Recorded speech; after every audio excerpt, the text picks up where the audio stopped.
Hej, jeg hedder Fabiana Hartkorn Giraldi. Jeg kommer fra Rådet for Sikker Trafik.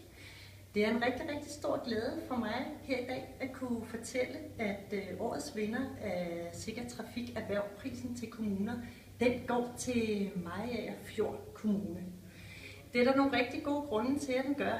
En af grundene er, at Mariager Fjord Kommune arbejder på at få en trafiksikkerhedspolitik rettet mod deres medarbejdere. De vil rigtig gerne have, at deres medarbejdere er gode rollemodeller for borgerne. Og det er også en af grundene til, at de lige nu er med i den kampagne, der hedder Vi kører bil, når vi kører bil, som Rådet for Sikker Trafik i samarbejde med kommuner kører. Og den har Mariager Fjord valgt at være med i, fordi vi godt vise, at de kører bil, når de kører bil, og de er nogle gode rollemodeller for alle borgere i kommunen.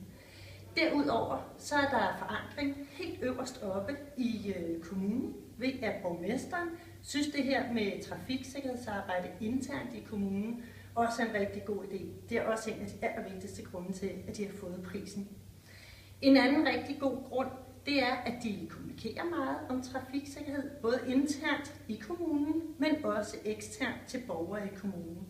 Det har også resulteret i, at de kvæg skole, den nye skolestruktur, har sat sig rigtig meget på at gøre skoleveje sikre for forældre og selvfølgelig for de børn, der går i skole.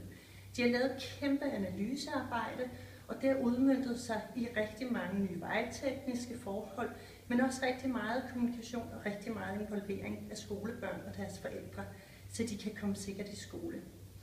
Det og en masse andre gode grunde er grunden til, at Mariager Fjord Kommune vinder her i år, og stort tillykke med det.